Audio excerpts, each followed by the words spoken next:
ओम नमो भगवते वासुदेवाय। श्रीमद् भागवत महापुराण प्रथम स्कंद दसम अध्याय श्लोक 1 से 16 का हिंदी अनुवाद। श्री कृष्ण के द्वारिकागमन। सौनक जी ने पूछा, धार्मिक शिरोमणि महाराज युधिष्ठिर ने अपनी पैतृक संपत्ति हड़प जाने की इच्छुक आतताइयों का नाश करके अपने भाइयों के साथ किस प्रकार वे राज शासन किया और कौन कौन से काम किए, क्योंकि भोगों में तो उनकी प्रवृत्ति थी ही नहीं। सूत जी कहते हैं, संपूर्ण सृष्टि को उज्जीवित करने वाले भगवान श्रीहरि परस्पर ही कालाग्नि से दग्ध कुरुवंश को पुनः अंकुरित कर और युधिष्ठिर को उनके राज्य सिंहासन पर बिठाकर बहुत प्रसन्न हुए। भीष्म पितामह और भगवान श्री कृष्ण के उपदेशों के श्रवण से उनके अंतःकरण में विज्ञान का उदय हुआ और भ्रांति मिट गई।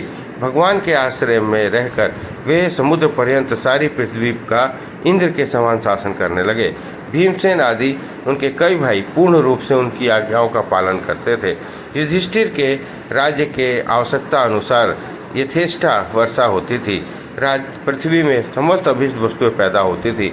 बड़े बड़े थनों वाली बहुत सी गौवें प्रसन्न हो रहकर गौशालाओं को दूध से सींचती रहती थी। नदियाँ, समुद्र, पर्वत, वनस्पति, लताएं, औषधियाँ अनेक ऋतु में यथेष्ट रूप से अपनी अपनी वस्तुएं राजा को देती थी। अजातशत्रु महाराज युधिष्ठिर के राज्य में किसी प्राणी को कभी भी आदि व्याधि अथवा दैविक भौतिक आत्मिक क्लेश नहीं होते थे। अपने बंधुओं का शोक मिटाने के लिए और अपनी बहन सुभद्रा की प्रसन्नता के लिए भगवान श्री कृष्ण कई महीनों तक हस्तिनापुर में रहे। फिर जब उन्होंने भगवान राजा युधिष्ठिर से द्वारका जाने की अनुमति मांगी, तब राजा ने उन्हें अपने हृदय से लगा स्वीकृति दे दी। भगवान उनको प्रणाम करके रथ पर सवार हुए। कुछ लोग समान उम्र वालों ने उनका आलिंगन किया और कुछ छोटी उम्र वालों ने प्रणाम। उस समय सुभद्रा, द्रौपदी, कुंती, उत्तरा, गंधारी, धृतराष्ट्र, युत्सु, कृपाचार, नकुल, सहदेव, भीमसेन, धौम्य, सतपति आदि सब मूर्छित से हो गए। वे सारंगपाणि भगवान की विरह नहीं सह सके। भगवत भक्त सत्पुरुषों के संग से जिनका दुसंग छूट गया है, वह विचारशील पुरुष भगवान के मधुर मनोहर सुयस को एक बार भी सुन लेने पर फिर उसे छोड़ने की कल्पना नहीं करता।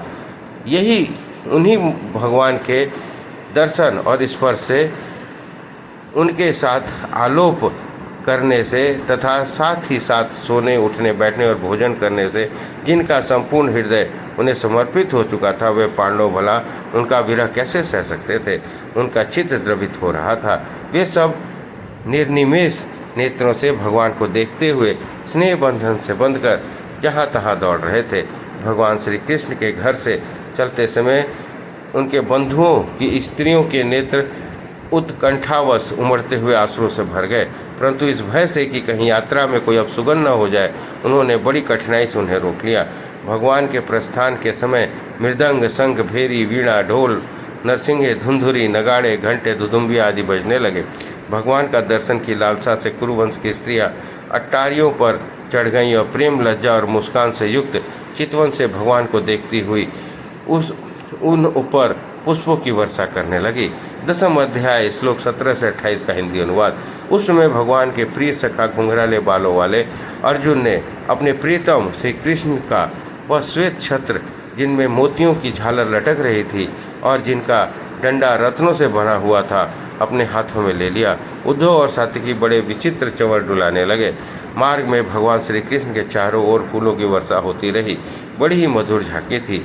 जहाँ तहाँ ब्राह्मणों के दिए हुए सत्य आशीर्वाद सुनाई पड़ रहे थे। वे सगुण भगवान के तो अनुरूप ही थे, क्योंकि उनमें सब कुछ है, परंतु निर्गुण के अनुरूप नहीं थे, क्योंकि उनमें कोई प्राकृतिक गुण नहीं है। हस्तिनापुर की कुलीन रमणियाँ, जिनका चित्त भगवान श्री कृष्ण में रम गया था, आपस में ऐसी बात कर रही थी जो सबके काल और मन को उत्कृष्ट कर रही थी। वे आपस में कह रही थी, सखियों, ये वे ही सनातन परम पुरुष है जो प्रलय के समय भी अपने अद्वितीय निर्विशेष स्वरूप में स्थित रहते हैं। उस समय सृष्टि के मूल ये तीनों गुण भी नहीं रहते।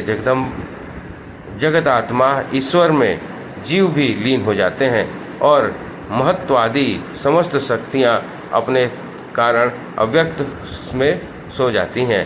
फिर भी उन्होंने ही फिर अपने नाम रूप रहित स्वरूप में नाम रूप के निर्माण की इच्छा की तथा अपनी काल शक्ति से प्रेरित प्रकृति का, जो कि उनके आधारभूत जीवों का मोहित कर लेती है और सृष्टि की रचना में पवित्र रहती है, अनुसरण किया और व्यवहार लिए वेदादि शास्त्रों की रचना की। इस जगत में जिनके स्वरूप का साक्षात्कार जितेंद्रिय योगी अपने प्राणों को वश में करके भक्ति से प्रफुल्लित निर्मल हृदय में किया करते हैं, वे श्री कृष्ण वही साक्षात परब्रह्म है। वास्तव में इन्हीं की भक्ति से अंतःकरण की पूर्ण शुद्धि होती है, योगादि के द्वारा नहीं। सखी, वास्तव में ये वही हैं जिनकी सुंदर लीलाओं का गायन वेदों में और दूसरे गोपनीय शास्त्रों में व्यासादि रहस्यवादी ने किया है। रहस्यवादी ऋषियों ने किया है, जो एक अद्वितीय ईश्वर है और अपनी लीला से जागृत की सृष्टि पालन संहार करते हैं, परंतु इसमें आसक्त नहीं होते। जब तामसी बुद्धि वाले राजा अधर्म से अपना पेट पालते हैं, तब यही सत्य गुण को स्वीकार कर ऐश्वर्य, सत्य, रित, दया और दियस प्रकट करते और संसार के कल्याण के लिए युग युग में अनेकों अवतार धारण करते हैं। अहो, यह यदुवंश परम प्रशंसनीय है, क्योंकि लक्ष्मीपति पुरुषोत्तम श्री कृष्ण ने जन्म ग्रहण करके इस वंश को सम्मानित किया है। वह पवित्र मधुवन भी अत्यंत धन्य है, जिसे उन्होंने अपने शैशव एवं किशोरावस्था में घूम फिरकर सुशोभित किया।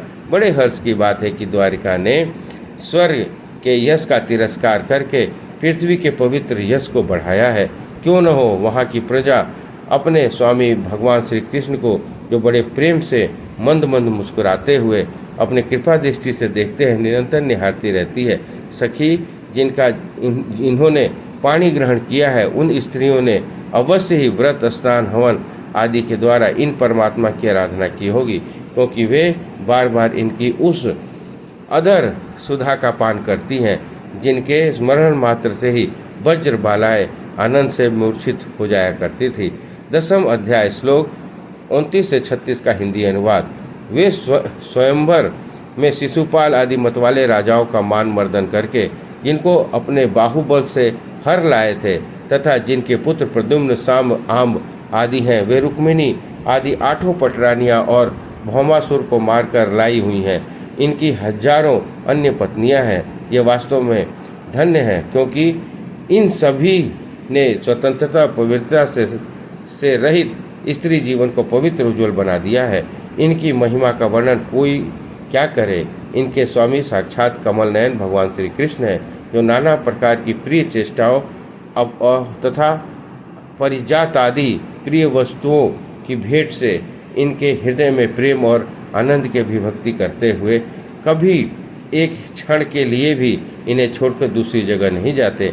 हसनापुर स्त्रियां इस प्रकार बातचीत कर रही थी कि भगवान श्री कृष्ण मंद मुस्कान और प्रेम पूर्वक चितवन से उनका अभिनंदन करते हुए वहां से विदा हो गए। अजात शत्रु युधिष्ठिर ने भगवान श्री कृष्ण की रक्षा के लिए हाथी, घोड़े, रथ, पैदल सेना उनके साथ कर दी। उन्हें स्नेहवश ये शंका हो गई कि कहीं रास्ते में शत्रु इन पर आक्रमण न कर दें। सुदृढ़ प्रेम के कारण कुरुवंश से पांडव भगवान के साथ कुछ दूर तक चले गए। वे लोग उस समय भावी विरह से व्याकुल हो रहे थे। भगवान श्री कृष्ण ने उन्हें बहुत आग्रह करके विदा किया और सात्यकी, उद्धव आदि प्रेमी मित्रों के साथ द्वारका की यात्रा की। सौनकादि वे कुरुजांगल, पांचल, सुरसेन, यमुना के तटवर्ती प्रदेश ब्रह्मवर्त, कुरुक्षेत्र, मत्स्य, सरास्वत और मरुधन्व देश को पार करके सौवीर और आभीर देश के पश्चिम अनर्त देश में गए। उस समय अधिक चलने के कारण भगवान का रथ के घोड़े कुछ थक से गए थे। मार्ग में स्थान स्थान पर लोग उपहार आदि के द्वारा भगवान का सम्मान करते। सायंकाल होने पर वह रथ पर से भूमि पर उतर जाते और जलाशय में जाकर संध्या वंदन करते थे। उनकी ये दिनचर्या थी। इस प्रकार श्रीमद् भागवत प्रथम स्कंद 10वां अध्याय संपूर्ण हुआ। बोलो कृष्ण भगवान की जय।